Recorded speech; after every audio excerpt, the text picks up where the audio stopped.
Mes amis, Brouchim Abaïm, Shavuot Tov Umevora. Les rattachés que le protège de Elul nous amène une grande bracha. Amen. Surtout une vraie teshuva. Amen. J'ai été Shabbat à la synagogue et on a fait les Miché Bérard pour les gens qui montent à la synagogue. Et je me suis retrouvé en fait à leur souhaiter, enfin nous souhaiter, je leur dis chez Niske, ou l'anneau l'arzor b'tshuva chez moi. Amen. C'est ça une vraie teshuva. Alors j'ai eu une discussion aussi ce matin qui est intéressante avec quelqu'un qui m'a dit, mais est-ce qu'au final on n'en fait pas un peu trop de cette histoire de Elul, le stress, on m'a dit, ça va, on était l'année dernière, on est encore là cette année, bon prochain la machine elle tourne. Hein. Alors moi aussi j'ai eu cette interrogation plusieurs fois. Alors, j'en ai parlé à quelqu'un de plus intelligent que moi. Parce qu'il y en a un, grâce à Dieu, il n'en manque pas. Et il m'a dit, c'est vrai, les gens, ils se disent après tout, comme ci, comme ça, est-ce que c'est sérieux, pas sérieux, est-ce que vraiment on se prend pas un peu trop la tête, est-ce qu'on n'a pas fait de ça finalement un peu trop, de ce que c'est la réalité. Il m'a dit, regarde, c'est ça. Si tu veux avoir un vrai repère de ce que c'est Rosh Hashanah, arrête-toi une seconde, mais ça prend une minute, hein, l'histoire, même pas. Et regarde autour de toi, qui était là l'année dernière dans ton cercle, qui n'est plus là cette année. Et ça, je peux vous dire, ça nous glace de sang, mais d'un coup. Que ce soit à la synagogue, que ce soit dans l'entourage, les amis, la famille, un voisin, une connaissance. Tu sais, des fois, tu ne vois pas quelqu'un pendant un certain temps, tu dis, bon, il est en voyage, peut-être qu'il est parti pour ses enfants en France, peut-être qu'il est occupé, peut-être qu'il est fatigué, et là, on te dit, ah, tu n'es pas au courant, il est décédé. Tu vois, il est décédé. Ah oui, il n'était pas bien, en une semaine, il est parti. Qu'est-ce que c'est ça? Mamache. Mais je ne dis pas ça pour vous angoisser, mais c'est une réalité. Mais il faut savoir quand est-ce que ce genre de décisions sont prises, c'est à Rosh Hashanah. Donc c'est pas une blague. C'est pas comme si on disait non, mais vous comprenez, c'est pas grave, soyez cool, soyez détente. Il n'y a pas de problème. Il n'y a pas de problème à dire qu'il faut vivre Rosh Hashanah dans la joie. Personne n'a dit qu'il faut être dans le stress, dans la panique. Mais il faut quand même être conscient de ce qui est en train de se jouer. Notre mazal, il est posé, notre destinée, elle est posée. Miye Hachir ou Miye Ani, qu'est-ce qui va être riche, qu'est-ce qui va être pauvre, qu'est-ce qui va être en bonne santé, qu'est-ce qui va être malade, Chas v'Shalom. Et Miye Chi et Miye Yamut. Qui va vivre et qui va. Et ça, c'est pas une blague, c'est une réalité. Donc il faut vraiment être conscient. Donc quand je dis que chez Niske Arzor B'Tshuva chez les Mar, on a le mérite de faire une vraie teshuva, c'est pas stam démo. C'est qu'on est en train de jouer notre année. Et combien de temps il nous reste là? Jusqu'à Rosh Hashanah. On est le 10 aujourd'hui. Un petit, voilà, 2 semaines et demie. Ça passe très vite, 2 semaines et demie. C'est-à-dire que le travail qu'on va faire maintenant, on est encore dans les possibilités d'arriver à Hachem en disant voilà, j'ai fait vraiment ce que j'ai pu. Mais d'arriver trop tard et de se réveiller à Rosh Hashanah en arrivant 1 heure avant le shofar à la synagogue, ou une prière oui, une prière non, ou bien je me suis couché un peu trop tard parce que finalement j'ai kiffé avec la famille le soir, on a picolé parce que c'est fait, on n'a rien compris. Yom Tov ça a toujours été Chetzio l'Hachem et Chetzio l'Anou, la moitié pour nous, la moitié pour Hachem.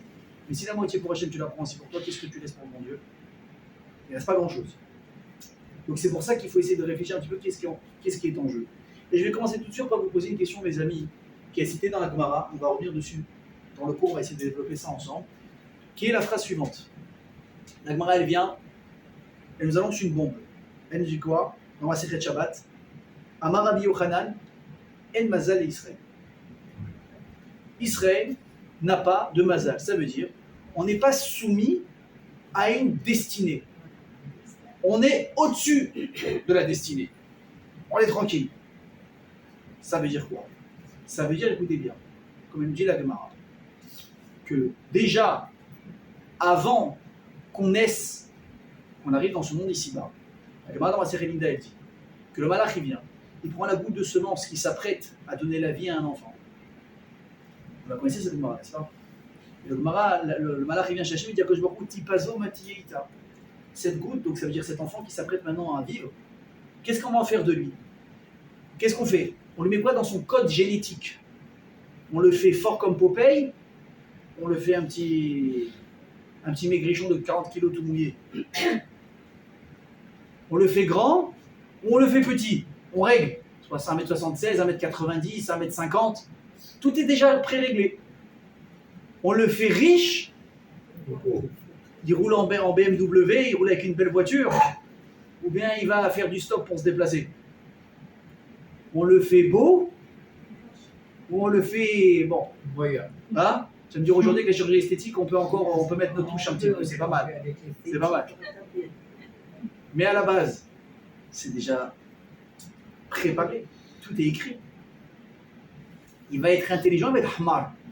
Ouais. Lui, quand on va lui parler, il va falloir expliquer 10 fois la chose, ou bien il va comprendre direct. Quand il va faire des affaires, son mazal, il va lui sourire, ou il va galérer à chaque fois au fin de mois. Qu'est-ce qu'on fait? Hachem, il dit comme ça, petit, grand, bon, attention, on lui donne la beauté, on va pas lui donner aussi de l'oseille. Lui, tu lui mets un peu de bide, lui, tu lui mets, il mange 3 tablettes de chocolat, il prend pas 1 gramme, c'est là, il prend 1 kawal, il prend 10 kilos. Tout ça, c'est préparé à l'avance. La seule chose qu'on prépare pas, c'est quoi? Aïmi et tzadik au rachat. Est-ce qu'il va être tzadik au rachat? Ça, Narziz, la Gemara te dit, Akol, bidé, shamaïm, tout est déjà prévu par le ciel, à part la crainte que toi du ciel. Ça va pas, c'est toi qui dois te travailler. Même si tu vis, écoutez bien ce que je vous dis, écoutez bien, dans une famille de tzadikim, où là-bas, comme on dit, Meloumadim Benissim, c'est une famille qui te dit quelque chose, ça s'accomplit. Chaz Shalom, ils te font une malédiction, ça s'accomplit, Mara s'accomplit aussi. Le type, il a grandi là-bas, Emouna Tzadikim, Emouna Trachamim, la Torah, la Kabbalah, ils connaissent tout. Et des fois, tu peux trouver dans des grandes familles aussi des pommes pourries. Pourquoi? Parce que si lui ne travaille pas ses midot d'être comme ses pères, eh ben, il va finir voyou. Il va finir voyou, et au contraire, vous savez quoi, des fois c'est les pires. Parce qu'il a tellement de force à l'intérieur de lui pour être bon, que s'il les met dans le mauvais côté Chas Shalom, il va réussir. Mais ça va devenir, il va exciter ce que ça va devenir. Et à l'inverse aussi, c'est ça la bonne nouvelle. C'est que des fois tu vois des gens, vous savez combien d'exemples j'ai eu comme ça dans ma vie? Des gens qui viennent de familles sans une once de Torah, sans un repère de Shabbat ou de Kashrut. Rien. Et le type, il est en recherche de vérité, il est en quête de vérité. Et il cherche, il pose des bonnes questions. Et comme il dit la Torah, comme il dit la Gemara, Abba le hitaher, mesayino. Une personne qui veut se purifier, c'est pas uniquement j'ai touché quelque chose de tamé, je vais au milieu pour me purifier. Je vais purifier mon intériorité, ma neshama, mon âme. Abba le hitaher, qu'est-ce qu'il dit? Mesayino, on va t'aider. Quelqu'un qui dit mais je veux. Mais mec, j'ai parlé avec quelqu'un la semaine dernière, écoutez bien ce qu'il me dit. Il aime bien étudier. Il m'a dit un truc que j'ai jamais réussi à étudier, c'est la Gemara. Il m'a dit écoute, j'ai ouvert la Gemara. Il m'a dit pendant plus d'1 an et demi, si ce n'est pas 2 ans, j'ouvre la Gemara, je me mets à étudier, je commence première ligne, je m'endors. Pendant 2 ans. Vous imaginez ce que ça veut dire? Le type, il essaie, il commence 1 ligne, 2 lignes, il dort. Il n'arrive pas. Il me dit mais je ne sais pas ce que j'ai. Un roumage, ça peut passer à la rigueur. Un loture, mais la Gemara, j'y arrive pas. Mais qu'est-ce qui se passe? Pourquoi j'arrive pas? Il ne sait pas. Et il me dit, si tu savais comment j'ai prié à Hachem pendant 2 ans pour qu'il m'aide à ouvrir mon cœur et ma tête pour pouvoir comprendre ce que j'étudie. Il m'a dit, au bout de 2 ans, j'ai senti une différence. Aujourd'hui, il m'a dit, j'ai commencé une Gemara, je suis arrivé à la 40e page. 40e page. Il m'a dit, mais ça m'a pris 2 ans de prière. Mais qu'est-ce qui s'est passé? Abalei Taher, mais ça y est, non. Tu veux avancer, Hachem ne va pas te donner les choses facilement. Il faut que tu montres que tu en veux. Bien sûr, la volonté. Mais si tu montres que tu en veux, qu'est-ce qu'il fait Hachem? Alors il commence à t'ouvrir les portes. Prenez exemple à Mavdil, Elef Alfei Avdalot. Et des fois dans les grandes écoles, je vais dire un nom au hasard, pour donner des exemples, Harvard, Oxford, etc., les grandes écoles, en général ils prennent des élèves sur recommandation. Des grandes familles, des gens fortunés, des gens qui ont déjà fait des prépas reconnus. Donc on sait que là-bas, c'est avec on va dire la jet set de demain. Donc ils viennent, c'est des gens qui ont tous des relations les uns avec les autres. Et ils ont une bourse, ou ils n'ont pas besoin de bourse, que leurs parents sont milliardaires. Mais tiens, ceux qui viennent d'en bas de l'échelle, qui se sont tués pour arriver là où les fils de riches ils sont déjà. Et ils ont dû trimer encore plus. Et ils doivent travailler, doivent cumuler 2 emplois en parallèle de leurs études pour que Bichal, ils peuvent se payer déjà l'uniforme de l'école qui coûte aussi une fortune. Et le type finalement, il arrive devant le directeur. Il dit, mais bon, vos résultats sont bons, mais ici l'année, elle est à 200 000, 300 000, 500 000. Vous avez les moyens de payer votre scolarité? Il dit, non, justement, j'ai fait une demande de bourse et j'espère, et voilà, je travaille sur le côté, etc. Alors, dès comme ça, il y en a plein. Bon, il vient un petit jeune, il en veut, bon, il va tenir à pas dire, le type va dire, tu sais quoi, je suis désolé, mais non, on n'a plus de place, on est complet. Alors, déjà, quand on dit on est complet, c'est que des fois, il y a de la place, mais on ne vous veut pas. Donc, on dit on n'a plus de place. Alors, tu as celui qui va baisser les bras, il reprend sa valise et il s'en va. Et il y a celui qui va venir se présenter tous les jours devant le directeur. tous les jours devant sa porte, qu'est-ce que tu attends? J'attends que tu dises oui. J'attends ma place. J'ai travaillé, je suis prêt à avancer, je suis prêt à m'investir. Le type, il va voir qu'il y a 1 sur 10 sur 100 qui est là tous les jours pendant 3 mois. À la fin, il ne va pas craquer. Il va dire celui-là, une volonté comme ça, j'ai pas vu. Rentre Baruch Haba. Mets-toi au travail. Amabdil Elef Alfei Avdalot. Pour la Torah, c'est pareil. Abalehi Ta'er, mais ça y est, parce que si tu veux, tu avances. Mais à la base, c'est pas forcément gagné. Vous pouvez aller dans une famille de Chiloni complet où il n'y a aucune référence de Torah. Si toi, tu vas avancer, Hachem va faire en sorte que tu vas rencontrer des bonnes personnes. Tu vas entendre les bons cours, les bons encouragements au bon moment. Tu vas rencontrer finalement la bonne yeshiva, le bon rave qui va te... Et hop, et tu vas complètement, Baruch Hashem, te métamorphoser grâce à ça, parce que tu as envie. Donc, qu'est-ce qu'elle dit la Gemara? Tout est prédestiné avant déjà que tu arrives dans ce monde, à part ta Yirat Shamayim. Donc, mes amis, je vous pose une question. Si Hachem, il a tracé déjà ma vie et la vôtre, avant même qu'on ait vu le jour, avant même la conception, parce que c'est arrivé, cette question elle a été posée au début de la conception, quand on est encore un mini embryon. Hachem, il a décidé exactement à quel âge tu allais vivre, de quoi tu allais l'air, de quoi tu auras l'air, combien tu vas gagner dans ta vie. Mais Ribono Shel Olam, je vous dis tout de suite, arrêtez de faire les slichot. Mais ça sert à rien. Arrêtez de faire des slichot, arrêtez d'allumer des bougies, arrêtez de prier, arrêtez de demander, ça sert à rien, vous êtes déjà condamné à votre bon sort, au Chas Shalom, mon bon sort. C'est une Gemara ou c'est pas une Gemara? Elle est écrite ou elle n'est pas écrite? On l'a compris ou on l'a pas compris? Si c'est le cas, alors je vous dis, on prend tous les livres de prière, on les met à la Guéniza, et on n'en parle plus. Ça y est. De toute façon, il arrive. À quel âge je dois mourir? 120 ans? 120 ans! Bezrat Hashem, vous dites Amen quand même. Amen. Rassurez. Vous voulez que je reste avec vous longtemps ou pas? Amen. D'accord. Donc 120 ans. Je fais mon calcul. J'ai encore, bon, Hashem, j'ai même pas vécu encore un tiers, un quart de ma vie. Pas besoin d'aller chez le médecin. Je suis malade, tu dois pas m'en faire. Corona, pas corona, je prends pas de vaccin. Je fais ce que je veux. Ma vie est jusqu'à 120 ans. Il y aura des hauts et des bas, certes, mais ma vie, elle est assurée. Donc pourquoi est-ce que mes amis, écoutez bien ce que je vous dis, quand on arrive à la veille, on peut dire qu'on est à la veille, 15 jours avant, du Yom Hadin, on dit attention, Hachem il va maintenant revoir ton dossier. Mais tu me dis revoir dossier de quoi? Tu me dis que tout déjà a été écrit. Alors est-ce que c'est écrit ou est-ce que c'est pas écrit? Est-ce que ce qu'on a décidé c'est coulé dans le ciment ou c'est pas coulé dans le ciment? Et si c'est le cas, pourquoi on fait des slichot? Mais si c'est pas le cas, qu'on a besoin de faire des slichot, qu'on a besoin de sonner du chauffard. Quelqu'un a déjà écouté le chauffard depuis le début de Elul ou pas? Oui. Non. Alors les femmes, oui, c'est bien. Et si les hommes ils me disent non, il y a un problème. C'est-à-dire que vous ne priez pas le matin à la synagogue. Okay. Ah oui, pourquoi il y a marqué quoi dans la halakha? Que nous les Sfaradim, on doit commencer déjà les slichot déjà à partir de Rosh Chodesh Elul. Ok? Les Ashkenazim, ils vont commencer avant Rosh Hashanah. Dans tous les cas, qu'est-ce qu'on fait après Shacharit? On sonne du chauffard pendant Elul. Pourquoi? Parce qu'il faut que tu te réveilles. Ça, moi, toujours le chauffard, il me saisit. Toujours. Ah, c'est pas un moi comme les autres. C'est pas un moi comme les autres. Alors, si j'ai besoin de sonner du chauffard pour réveiller nos âmes, si j'ai besoin de sonner du chauffard pour nous faire prendre conscience qu'on est en train, on joue plus là. La récré, elle est terminée. Elle a duré 11 mois. C'est terminé. Alors, qu'est-ce que la Gemara me raconte? Que tout est déjà prédestiné. Vous avez compris la question? Je pense qu'elle est assez claire. Qu'est-ce qu'elle me dit, la Torah, pour aller dans ce sens-là? La Torah, elle me dit, à l'époque où les Israéliens ils sont rentrés en Eretz Israël, il y a des choses qu'on ne devait pas prendre des goïms, des coutumes, des pratiques, et de faire comme eux. Une d'entre elles, c'est quoi? Lo imatse becha ma'avir beno ubito ba'esh kosem kesamim me'onen unachesh umchashef. La magie noire, le sror, ce qu'on appelle là, Ouais. des trucs comme ça, bizarres, je sais pas d'où ça sort ça. La magie noire, la sorcellerie, tout ce qui est maintenant divinité, les mazalotes, les astres, et je suis en train de voir dans ton truc, vous allez là chez les aises de bonnes aventures, ou je sais pas quoi, elles te sortent les cartes de tarot, oh là là, tu vas mourir, ah, tu vas être riche, ah, tu vas avoir un enfant. Ça, écoutez bien ce que je vous dis, c'est un issour de la Torah. Comme il y a marqué, tu ne mangeras pas de porc, tu ne peux pas être Mechalel Shabbat, tu ne peux pas aller voir quelqu'un qui te lit ton avis. Assour. Loïe, écoutez bien ce que je vous dis. Me'onen, kosen, kesamim. C'est quoi Me'onen, il dit Rashi? Et l'autre, écoutez bien, notne au note, ceux qui donnent des temps, des zmanim.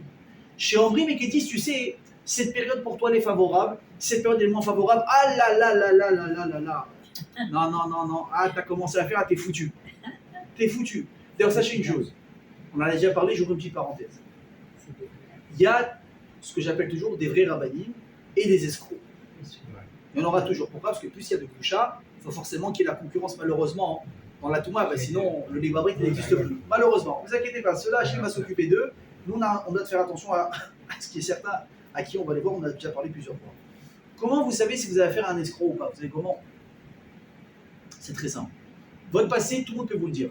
Un tzaddik et un escroc. Comment? Un tzaddik parce qu'il voit des choses. Et un escroc parce que malheureusement, par des pratiques qui ne sont pas conseillées, il a aussi accès à certains dévoilements. Mais c'est dans la Touma, c'est pas dans la Kedusha.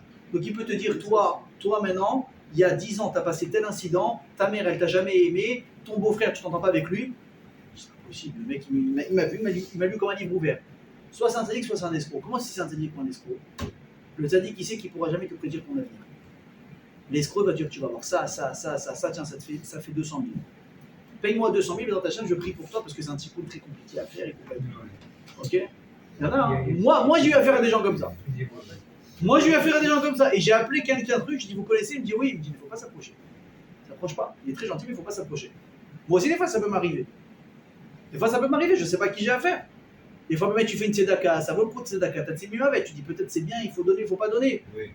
Mais tu ne sais pas où tu mets les pieds. Quelqu'un qui nous dit, voilà, ton avenir, il est comme ça. Toi, tu peux le dire, salut, comme ça. La même chose. Pourquoi? Parce que l'avenir d'une personne, elle est dans les mains de personne. Elle est dans les mains de la personne. Les personnes peuvent te dire ce qui va arriver. Parce qu'il y a la teshuva qui existe. Parce qu'on peut changer les choses. Ton passé, on peut le dire. Ce que tu as fait, tu as fait. Mais ton avenir, est-ce que Hachem, il te décide? Ça, personne ne peut te le dire. Celui qui t'invente une réalité future, sache que lui, c'est le plus grand des escrocs certifiés de ma part. Ok, s'il a un problème, vous l'envoyez chez moi. D'accord? Donc elle te dit, la Torah, tu ne dois pas aller chez des devins. C'est un issour de la Torah. Pourquoi? Écoutez bien ce que je vous dis. Qu'est-ce qu'ils disent? Ça va dans la Gemara, certes. Et qu'est-ce qu'ils disent les goïmeux? À quoi ils croient dur comme fer? Ce qu'on appelle les mazalotes. En français, les astres. Ça veut dire, vous prenez votre date de naissance. Toi, tu es né le 23 mai 1993. Ok? Tu vas voir quelqu'un et te dit, ah, donc ton signe astral, c'est Gémeaux. À quelle heure t'es né? Quel endroit? Quelle ville? Ascendant Sagittaire. Donc, t'as dessiné les 1, 2, 3, 4. Alors attention, dans la Gemara, est-ce que les mazalotes ils sont ramenés? Oui. Est-ce que ça a une influence? Oui. Mais est-ce que j'ai, écoutez bien ce que je vous dis, la possibilité, ou du moins l'autorisation d'y croire vraiment? Non. Qu'est-ce qu'elle dit la Torah? Non seulement tu ne vas pas aller chez des gens qui vont te dire les as, pas les as, t'es né, t'es pas né, on t'a prévu comme ci, comme ci, comme ça. La Torah elle vient finalement dire une phrase. Tamim tiyeh imachem elokecha. Tu dois être, c'est quoi tamim? Écoutez bien le mot, je pèse mes mots. Tu dois être intègre. Non. Écoutez bien. Tamim, c'est être naïf. Innocent, pas naïf. Innocent, non mais je fais exprès de dire naïf. Naïf aussi. Innocent, c'est quelqu'un qui n'a pas fait de péché. Mais par rapport à Dieu, tu dois être quelqu'un de naïf. Ça veut dire. Akadosh Baruch Hu. Akadosh Baruch Hu. Regarde, j'ai un problème. J'ai un souci. J'ai un doute. Qu'est-ce que je fais? Moi je prie et toi tu me diriges. Et vous savez comment c'est dur ça? Tamim tiyeh Hachem Elokecha. J'ai un problème, Hachem, j'accepte le problème. J'ai rien à faire. C'est rien de courir de l'un à l'autre, de chercher des solutions, de chercher un échappatoire. Tamim tiyeh Hachem Elokecha. Et je vous l'ai dit déjà 100 fois cet exemple, mais je le répète parce que moi-même j'ai besoin de le réentendre. Tu as fait maintenant ta ishtadlut. Tu as démarché un client. Tu es une personne, c'est lui carrément qui est venu te parler. Ah, on m'a dit que tu travailles dans tel secteur, justement, je cherche quelqu'un. Qu'est-ce que tu en penses? Voilà, je te montre un peu. Tu t'assois, tu parles avec lui boulot, tu parles avec lui honoraire, tarif. Ah, écoute, ça a l'air pas mal, ça m'intéresse. Écoute, j'en parle à la maison, je rentre à la maison, je parle avec ma femme, je reviens vers toi. Le mec, il a l'air très sérieux. Là, tu dis magnifique, c'est l'opportunité parce que si je prends son projet à lui, là, je suis tranquille pendant 3 mois. Et justement, ça fait déjà 2 semaines que je commence à ramer, je commence à me faire du souci. Je sais pas comment je vais faire. Donc, tu le quittes, il est midi. Tout sourire, merci beaucoup. En plus, je rends compte que t'es le cousin d'un mec qu'il connaît, donc il est en confiance. Je lui dis, c'est bon, là, le plan, il est nickel. Sauf que quoi? Passe la journée, il ne rappelle pas. Je lui dis, bon, c'est dimanche, il est sorti avec les enfants, il a oublié. Attends lundi matin, lundi après-midi. Bon, lundi soir, tu dis ça fait un bon 24 heures, j'envoie un petit message. Rien de méchant. Comment ça va? Tu as eu le temps de parler avec ta femme, qu'est-ce qu'on fait alors pour le projet?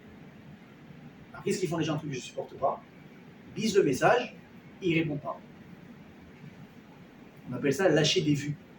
Et en WhatsApp, vous avez une barre quand il n'y a pas de connexion, 2 barres grises quand le message a été reçu, 2 barres bleues quand il a été lu. Maintenant, il y a les petits malins, qu'est-ce qu'ils font? Ils mettent un mode dans le WhatsApp, ou même quand ils le lisent, tu ne peux pas le savoir. Ça c'est bizarre, ça. Je vous dis la vérité, ça c'est bizarre. J'ai jamais compris pourquoi les gens ils font ça. Qu'est-ce qu'il y a quelque chose à cacher? Il y a un message, réponds. Tu peux pas t'expliquer que tu n'aurais pas pu répondre.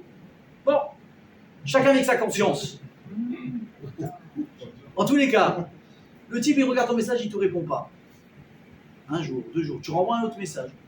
Sachez que de faire ça, les amis, c'est un manque de émouna. Tu es en train de te battre pour avoir un client. Tu es en train de forcer Hachem à t'envoyer ce client.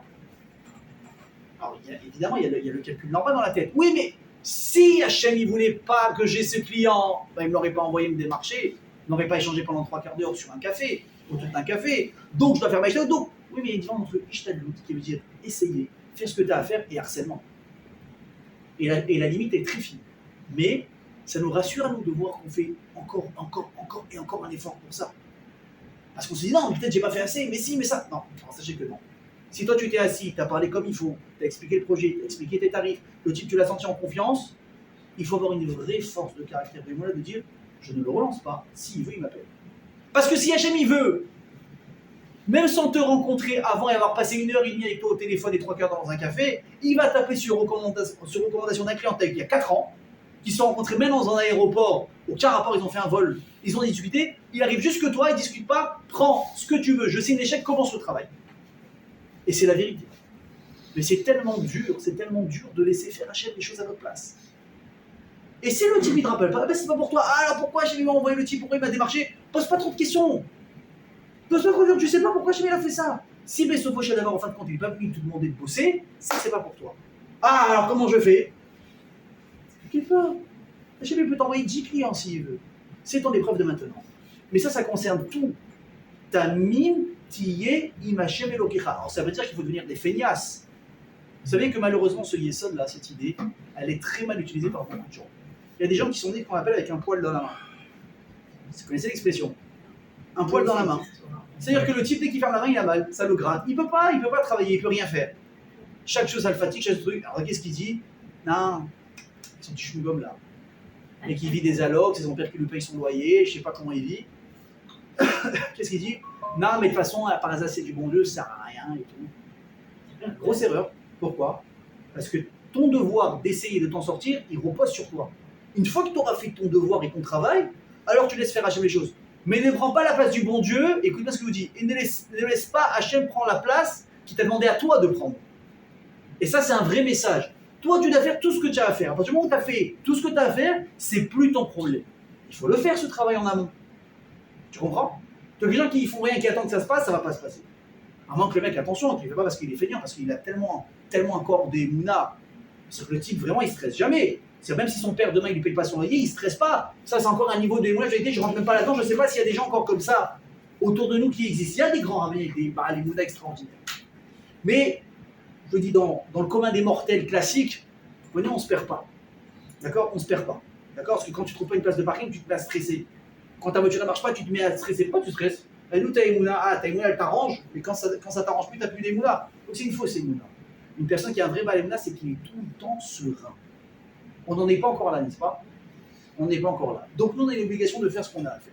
Mais une fois que tu as fait ça, ta mine tiye imachem. Et l'okecha, lâche l'histoire. Lâche l'histoire.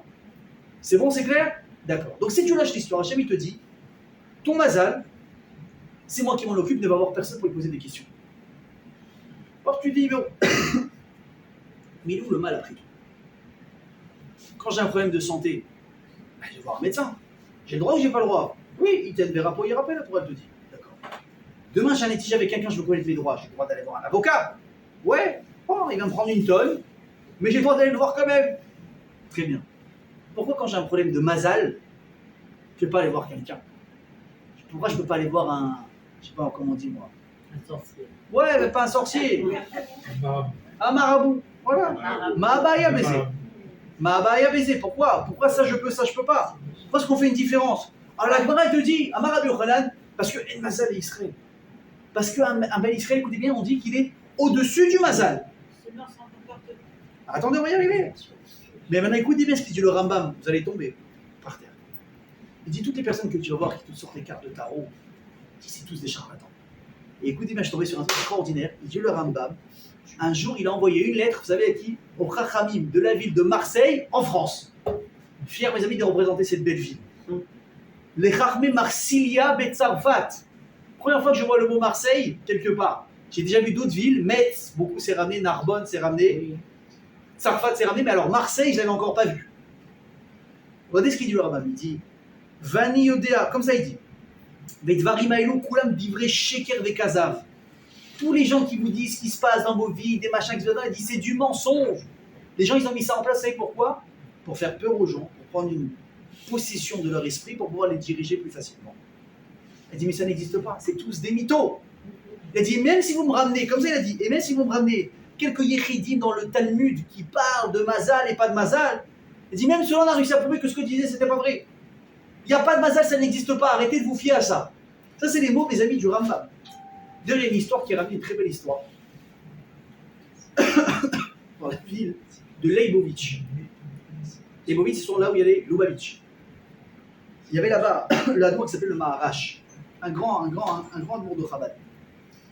Il habitait dans sa ville, vous imaginez que quand les gens ils voulaient avoir une bracha, c'était pas comme aujourd'hui tu fais des retours en voiture, il fallait voyager, il fallait séjourner sur place, il fallait manger sur place, il fallait se faire inviter par des juifs, donc il fallait payer l'hôtel, l'auberge juive, tout ce qu'il fallait, la bouffe, etc. Donc c'était une très belle parnassa pour les gens de la communauté juive, parce que les gens ils venaient voir le rabbi, donc eux ils avaient de l'argent grâce à ça, c'était parnassa. Mais ce qui se passait c'est quoi? C'est que le rabbi plusieurs fois il devait voyager dans l'année, il était en déplacement, il allait là, il allait là, il allait là. Donc les gens quand ils savaient que le rabbi n'était pas là, ils venaient pas. Donc les gens ils ont commencé à voir leur parnassa baisser. Justement, ils vont leur dire, vous savez, c'est pas très sympa ce que vous nous faites. Hein. Il dit de quoi? Il dit, quand vous êtes là, bon, Hachem, les affaires elles tombent. Quand vous n'êtes pas là, on est dans le rouge. Vous pouvez pas rester un peu plus souvent ici? Et lui il dit, bon cher, je comprends pas c'est quoi cette démarche. Il y a marqué dans le Teilim, Hachem Roi Loersa. Dit Hachem, tu es mon berger, je ne manquerai de rien, dit David Ameler. Il dit, venez, on prend un exemple simple. Vous avez déjà vu des vaches? Vous avez déjà vu une vache ou pas dans une ferme? D'accord. Est-ce qu'elle stresse de savoir comment elle va manger aujourd'hui? Je vous assure, c'est pas du tout la question qui lui passe par la tête. Regarde, c'est quand est-ce qu'on va me faire la shrita? Peut-être. Peut-être. Mais, quand est-ce que je vais manger? Si je vais manger, elle ne se pose pas la question. Pourquoi? Il dit, parce que j'ai un type qui me donne à bouffer tous les jours. Il n'est pas bête, il va me donner à manger, elle ne se pose pas la question. Il dit, si une vache, elle ne se pose pas la question parce qu'elle fait confiance dans son fort intérieur à son berger, nous, on est, entre guillemets, le troupeau d'Hachem. Amo vetson marito. Nous, on se pose la question comment on va manger. Est-ce que tu comprends? Écoute bien ce que je vous dis. Écoutez bien, je parle pour les hommes évidemment. Chaque poil qu'on a sur le bras, chaque cheveu que vous avez sur la tête, comment il vit? Parce qu'il a un port à lui dans lequel il tire sa vitalité, n'est-ce pas? D'accord. Est-ce qu'il y a un cheveu qui manque de vitalité? Non. Sur le détail, il est que Hachem même a un cheveu qui lui donne de la vitalité. Alors, est-ce qu'il va s'amuser à donner à manger à un cheveu et pas à toi? Mais quand on réfléchit comme ça, je me dis, il y a tout qui descend de 10 étages, il n'y a plus de stress, il n'y a plus d'angoisse, c'est magnifique. Mais on n'arrive pas. Il dit le Tzaddik Aval, Hachem Roï lo Ersar, et toi tu stresses de ça? Ça c'était pour la petite histoire. Donc il dit le Rambam, tous les gens qui vous disent ça, les bazars, ils disent ça n'existe pas. Sauf que mes amis, excusez-moi de dire ça sur le Rambam, mais moi ça m'étonne que la Mishnah il est très très extrémiste. Vous savez pourquoi? Je vais vous ramener quelques exemples pour vous montrer que le Mazal ici, il a oui une place. La preuve c'est quoi? C'est ce qu'on a dit au début de la Gemara, au début du Shiur. Quand la personne elle est venue, elle allait être conçue, le malach il a posé la question, il a dit Hachem, on fait quoi avec cette personne? Comme ça ou comme ça? Comme ça ou comme ça? Riche ou pauvre? Beau ou moche? Petit ou grand? Et qu'on a décidé, ça s'appelle quoi? C'est pas le mazal de la personne ça? C'est pas la destinée de la personne qui est en train maintenant d'être créée? Vadaï que oui. Et que j'ai des indications peut-être à travers les étoiles ou à travers les mazalot, à travers les astres. C'est pas un mensonge, ça peut simplement me révéler une réalité qui est cachée. Donc pour le Rambam, tu dis ça n'existe pas. Alors c'est quoi la Gemara qui me dit que oui, ça existe? Que tout a été déjà prédestiné à la base. Mais vous savez combien il y a d'histoires comme ça? Les gens racontent plusieurs histoires. La Gemara elle ramène dans Moed Katan qu'il y avait deux rabbinim. Un il s'appelait Rav Rizda, l'autre il s'appelait Rabba. C'était deux grandes tzadikim. La Gemara dit pourtant ils ont eu deux mazals très différents. Tzadikim, écoutez bien, hein. Ça veut dire qu'on est dans une ville, il n'y a pas de pluie, les gens sont en train de mourir de faim. Un il vient sur, en tant que Shaler Tibour à la synagogue, il met son dédicace à prier, il dit à Kajborou, Mashiva Rouar, ou Mourid à Geshem, il fait 50 degrés, il y a une sécheresse depuis 3 mois, le ciel il se couvre et la pluie se met à descendre. Et on a réglé le problème de la sécheresse avec une phrase, Mashiva Rouar, Mourid à Geshem. Rabba et Rafraza, les deux étaient capables de ça. Dès qu'ils priaient pour Hachem, pour qu'il enlève les problèmes, ça se passait. Et pourtant, dit l'Agma, les deux, ils ont mis un mazal très différent.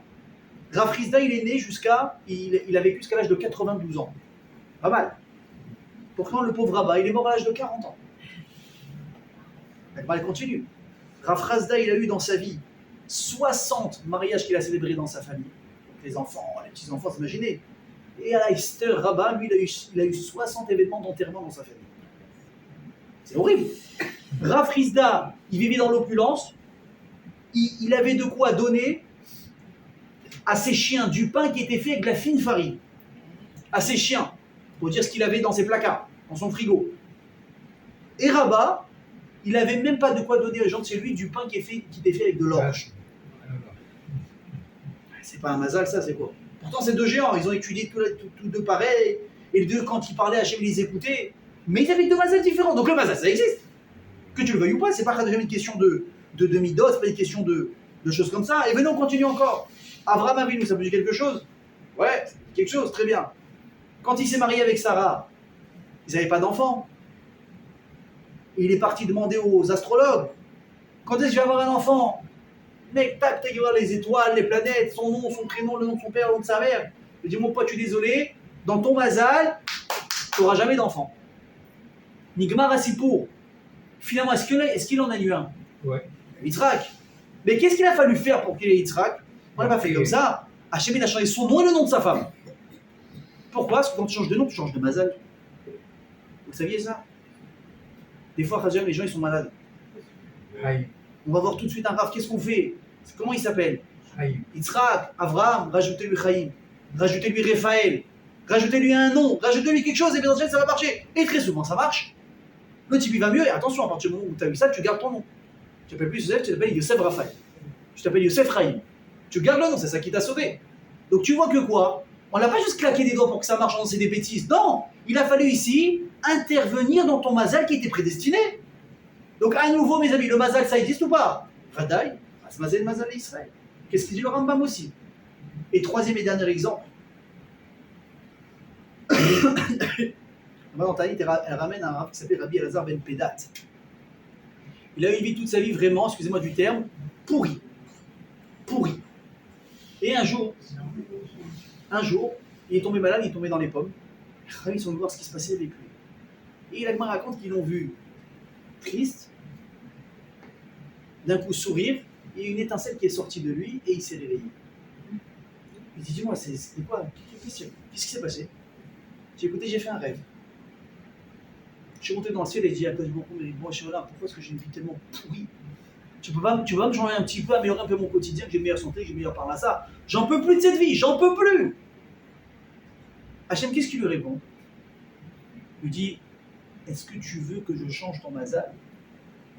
Est-ce que tu crois que ça vaut le coup que je ramène le monde à bas et Bereshit, puis la création du monde, pour changer à toi tout parcours? Parce que tout est lié les choses, les unes avec les autres. Est-ce que tu crois que ça vaut le coup? Rabbi Bélat, il a dit, j'ai juste une question à te poser avant de répondre.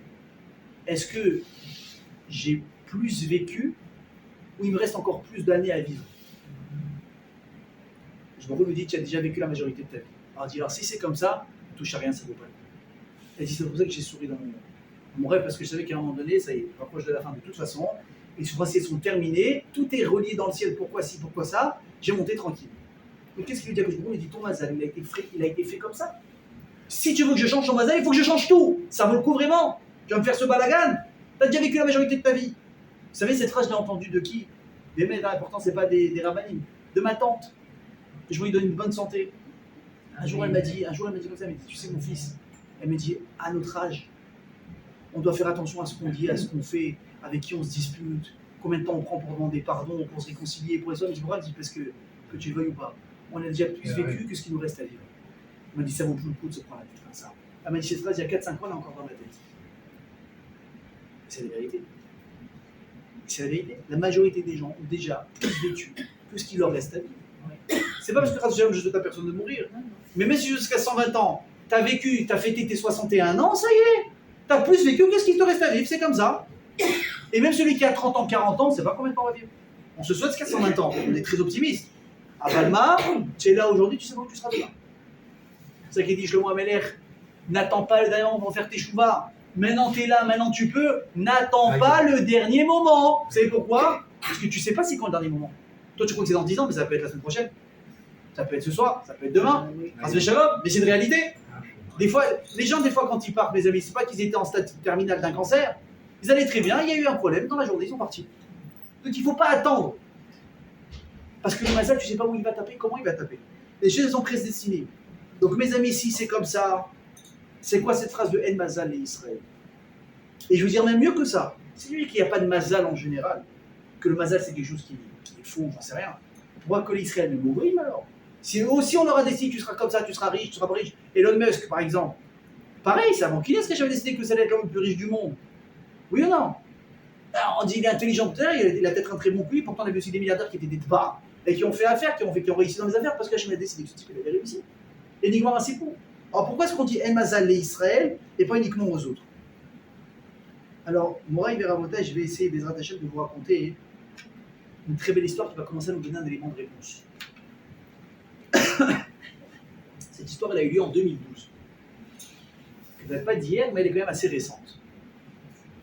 Je vais exprès de ne pas donner les détails. Il y avait un soldat israélien qui a été blessé encore une fois malheureusement dans une guerre à la limite avec Gaza. Il était là-bas. Malheureusement, il y a une bombe qui a été lancée. Le bras gauche, il a sauté sur place. Le bras droit, il a été touché. Sa main droite, elle était complètement massacrée. Donc on va à l'hôpital, impossible de remettre le bras qu'on a perdu, et surtout, on n'arrive pas à lui redonner la mobilité de sa main droite. Donc les médecins disent, je te dis la vérité, elle ne te sert à rien cette main, ampute-la. On mettra autre chose, on mettra une, comment on appelle ça, comment on dit ça? Une prothèse ou un truc, il dit, en tout cas, elle ne te sert à rien. Elle ne te sert à rien, elle va te déranger, enlève-la. Et maintenant, il est déprimé. J'ai perdu un bras, maintenant deuxième, pourquoi il est là, pourquoi il ne marche pas, etc. Dans tout ça, il fallait prendre une décision, on fait opération, on fait opération, on n'en fait pas. Il y a un Irgoun, comment on appelle ça? Comment on dit? Organisation. Ouais, c'est une association, si vous préférez, qui était là, qui avait des sponsors justement pour venir voir des soldats comme ça qui avaient été blessés à la guerre, pour leur remonter le moral, pour les faire voyager, pour leur faire changer un peu d'idées, pour leur faire montrer autre chose, pour montrer qu'on a les gros, on vous soutient dans vos malheurs. Et à lui, on lui dit, ouais, justement, il y a une organisation qui a pris maintenant ta Plouga, ton unité à l'armée, ils veulent vous amener aux États-Unis, faire un super tour, faire un super truc, voyage VIP, ça va vous faire du bien, viens. Et je dis la vérité, j'ai besoin de prendre l'air, j'y vais. Et comment ils sont occupés de folie, un super hôtel, une super bouffe, des matchs de baseball à regarder en VIP, ils sont comme il faut. Ils respirent, ils oublient un petit peu ses problèmes du quotidien, un petit peu, un minimum.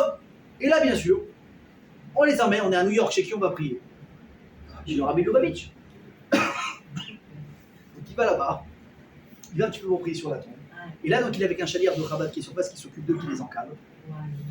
Il lui dit, viens, on va prier pour toi, mais tiens pour ta réfoua chez les mains.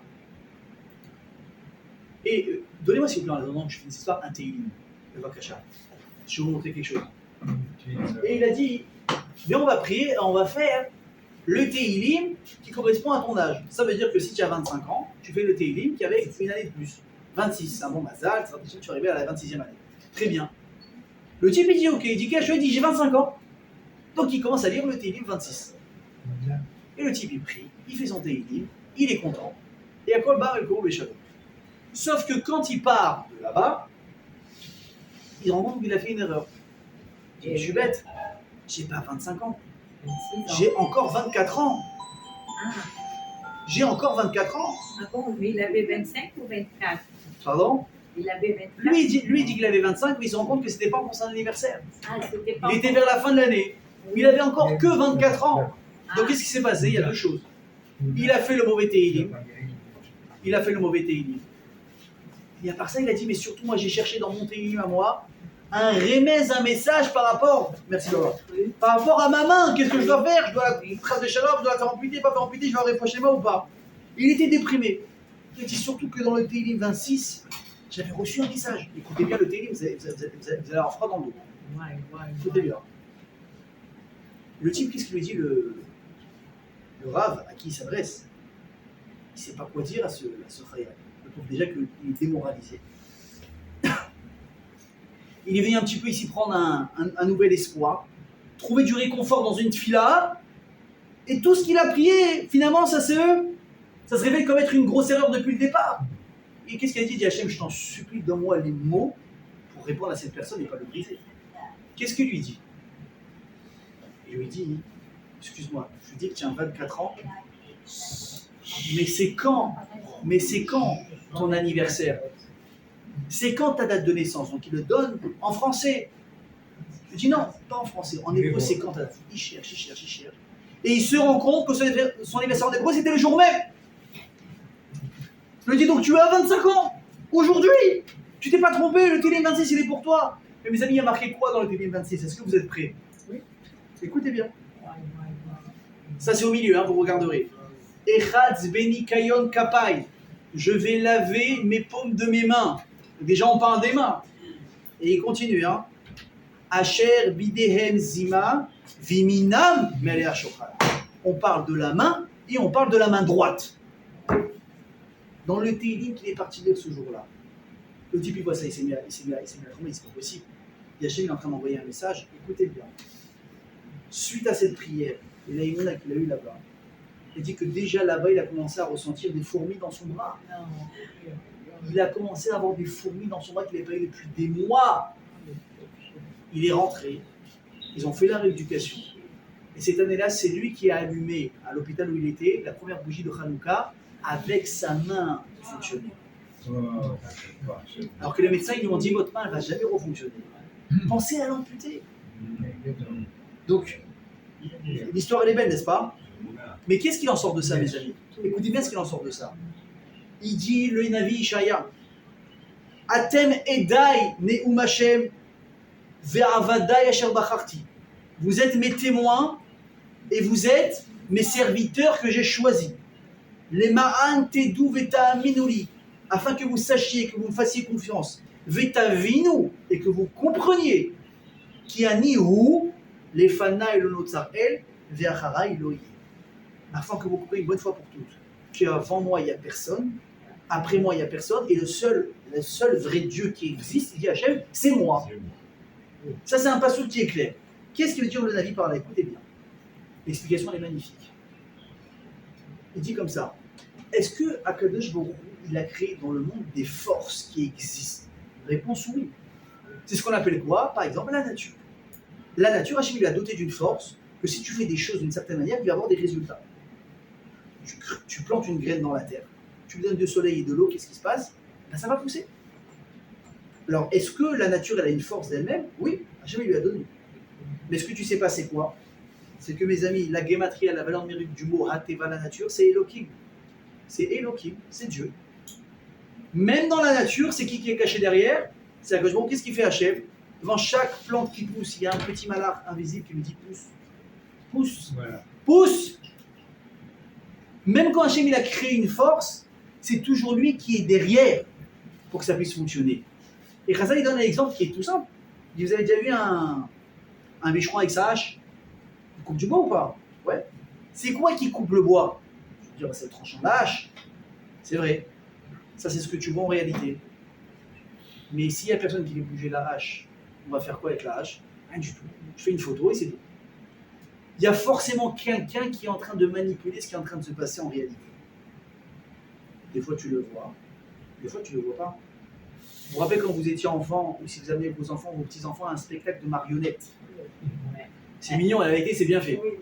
C'est magnifique, il y a des voix, il y a des visages, ça vous les enfants sont comme ça. Alors toi tu regardes, tu te prêtes au jeu de secondes, tu kiffes le spectacle, c'est une histoire sympathique, tu rigoles aussi. Mais toi l'adulte, qu'est-ce que tu sais que l'enfant ne le sait pas? c'est que la marionnette, ce n'est justement qu'une marionnette. Ça veut dire, elle n'a aucune vie, elle n'a aucune décision à prendre, elle n'a aucune forme de décision. Mais elle fait, pourtant elle bouge, elle fait des bruits, elle fait des sons, elle est effrayante, d'un coup elle a peur, d'un coup elle n'a pas peur. Mais la réalité c'est quoi? C'est qu'elle est tirée par des fils. Et qu'il y a quelqu'un simplement en haut derrière le rideau qui est en train de tirer les fils. Pourquoi est-ce que je vous dis ça? Est-ce que Akadosh Baruch Hu, écoutez bien, est-ce que Akadosh Baruch Hu, il a donné des forces aux mazalot? Oui. Est-ce qu'il y a des forces aux astres? Est-ce qu'il a dit que celui qui va naître dans un mazal comme ça, il va avoir tendance à avoir un caractère sympa, lui il va être relou, lui il va être radin, lui il va être... Est-ce qu'il y a ça? Oui. Voilà que oui. Mais c'est quelle est la preuve que ce n'est que des outils qu'Hachem utilise? C'est la preuve que déjà nous on est encore vivants. Vous savez pourquoi? Regardez à travers l'histoire. Les peuples, les hommes qui paraissaient les plus invincibles, les plus indestructibles, vous savez ce qui reste d'eux aujourd'hui? Un souvenir dans Wikipédia. Nous qui avons toujours été le peuple, qu'on le veuille ou pas, affaibli, martyrisé, meurtri, massacré, on est encore debout. Écoutez bien ce que je vous dis, le fait que vous et moi aujourd'hui, on est vivants, on est la preuve que Hachem est derrière nous.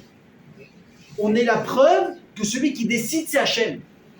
Malgré les apparences, eux ils disparaissent et nous on est encore là. Quand Akash Baruch Hu, il a dit à Abraham Avinu que tu vas avoir une descendance nombreuse comme les étoiles dans le ciel ou comme le sable de la mer, Chazaï pose la question, il dit mais en fait c'est un mytho l'histoire. Pourquoi? Non, mais c'est pas qu'on est plus petit, c'est que est-ce que vous savez compter les étoiles? Non, c'est pas, on peut pas les compter, c'est innombrable. Est-ce que le sable tu peux le compter, les grains de sable? C'est pas possible. Mais je vous pose la question, est-ce qu'on peut compter déjà l'humanité entière? Oui, 9 milliards, 8 milliards, on peut arriver à un chiffre. Les feuilles, on peut se compter, mais encore plus facilement, on est le plus petit peuple. Donc, elle est où la bracha d'Hachem? Mais c'est jamais accompli. Réponse, Chas v'Shalom.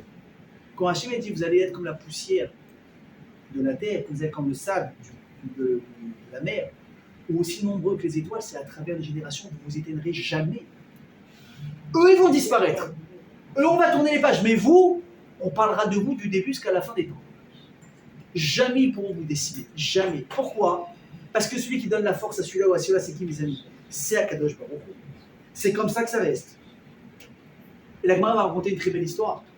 Il y avait un Amora, mes amis, qui s'appelait Shmuel. C'était un très grand astrologue. Très fort. Il voyait les planètes, il voyait les choses, il voyait les étoiles, c'était incroyable. Dans l'astrologie. Et il avait un ami non-juif. Il avait un ami non-juif qui est aussi très fort. Et à chaque fois qu'il faisait une prédiction, ça se réalisait. Non, juif et pas juif, ils vivaient en shalom complet. Et un jour, les deux étaient assis en train de papoter. Et là, il voit deux artisans qui vont à la ville, deux travailleurs. Et le non-juif, il dit à Shmuel, il pousse un soupir, il fait ah, quel dommage, celui-là, il ne va pas revenir ce soir. Tu comprends pourquoi tu dis ça? Il dit je vois. C'est sa dernière journée, il va mourir au travail. Alors Shmuel, il était un peu sceptique, il lui dit t'es sûr? Il dit ouais. Il dit moi je dis c'est pas sûr. Il y a peut-être un risque qu'il va vivre. Il dit oh Larziz, j'ai 60 ans, je ne me suis jamais planté sur une prédiction.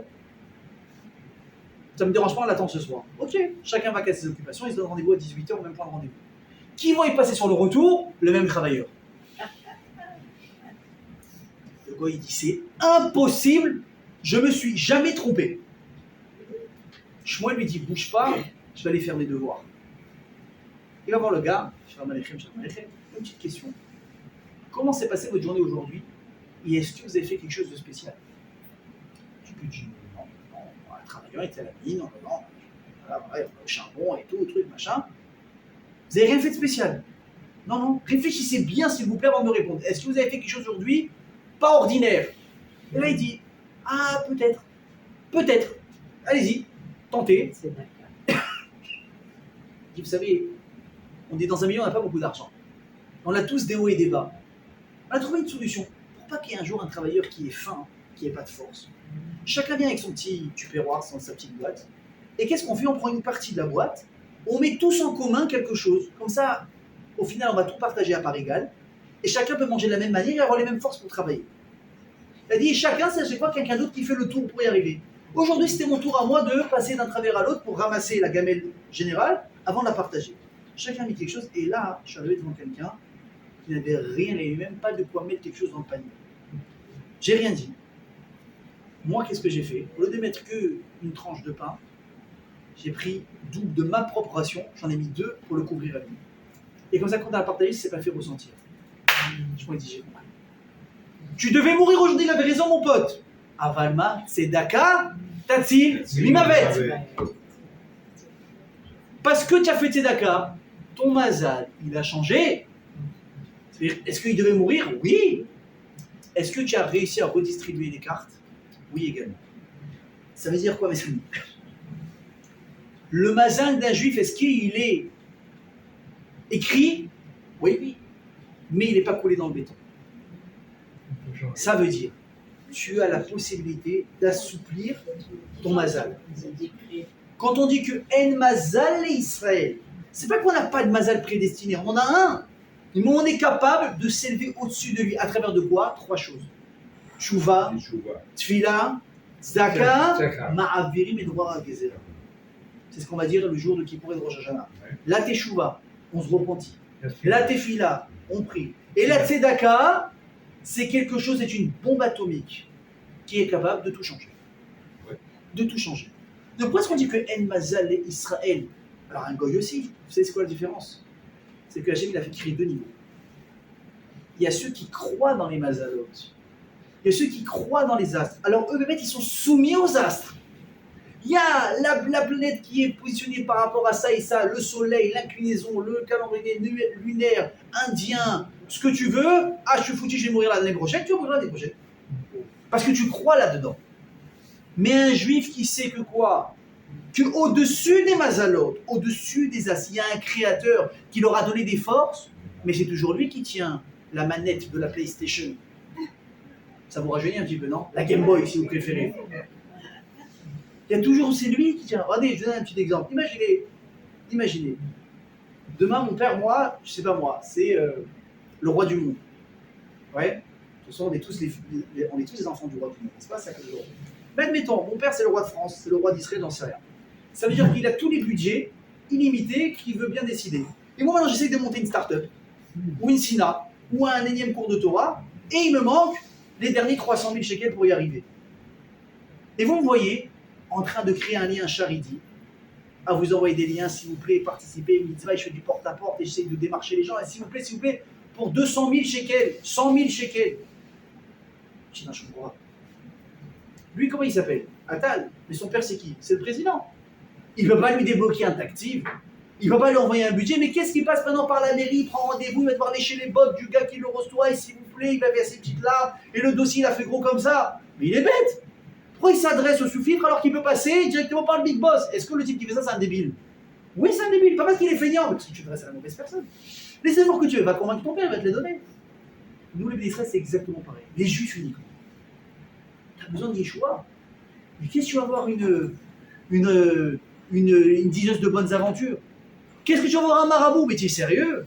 Il va te dire quoi? Il va te sortir des cartes, il va dire la planète est alignée, mais qu'est-ce que j'en ai à faire de ta planète? Moi, je ne peux pas adresser à celui qui a mis les planètes en place. Je crois qu'il ne peut pas les déplacer.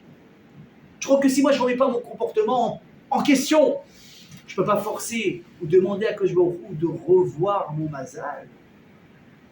En mazal Israël. Ça veut dire quoi? Le mazal que tu as, il ne sera jamais définitif. Il y a un mazal. Avant de naître, on t'a dit, il sera riche ou il sera pauvre, il sera en bonne santé ou il sera malade, il va mourir à 60 ans ou à 120 ans. Ça a été écrit, la Gemara, elle ne s'est pas trompée. Mais c'est qu'une partie de la Gemara.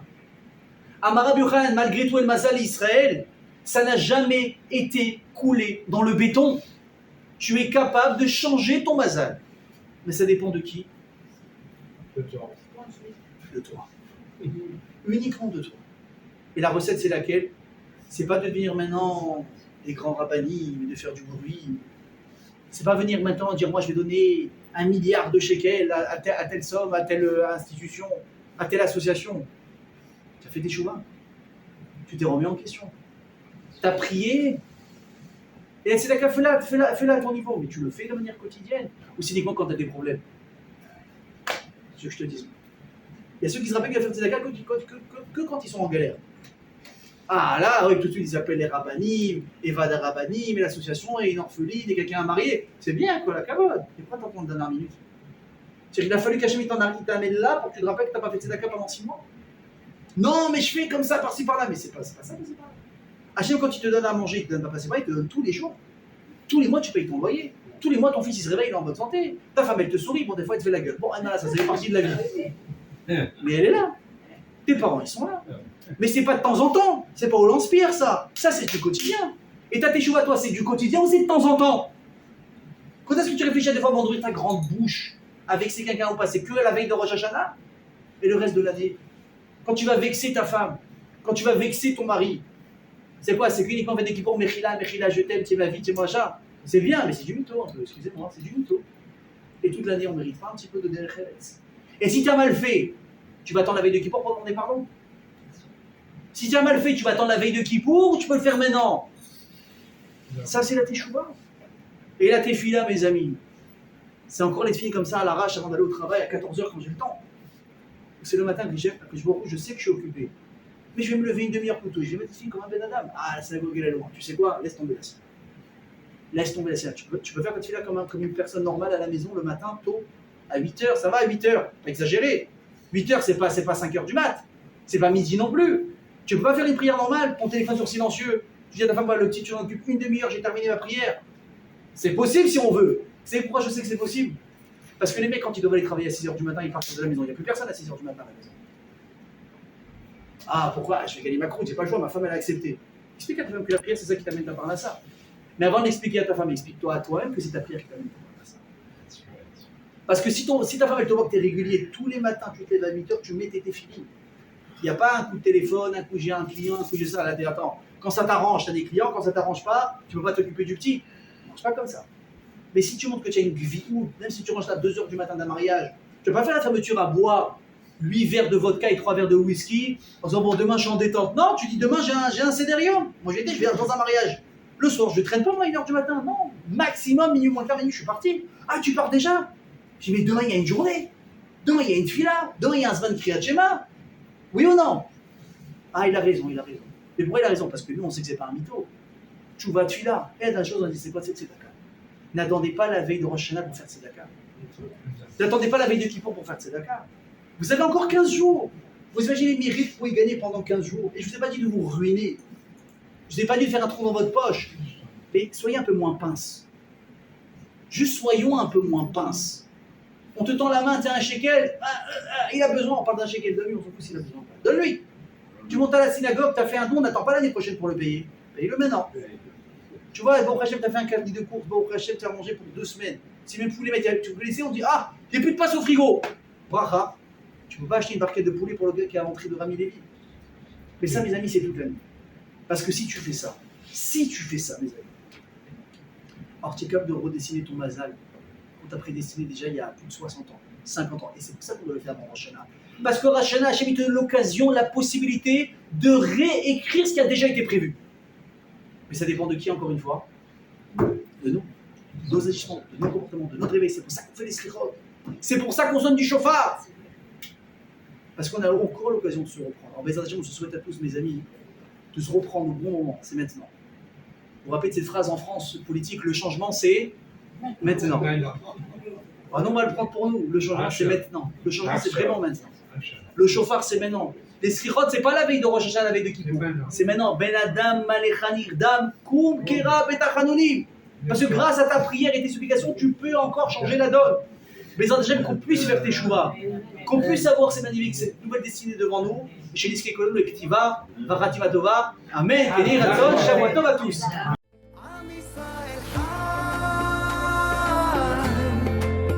אם לא נשכח תמיד להיות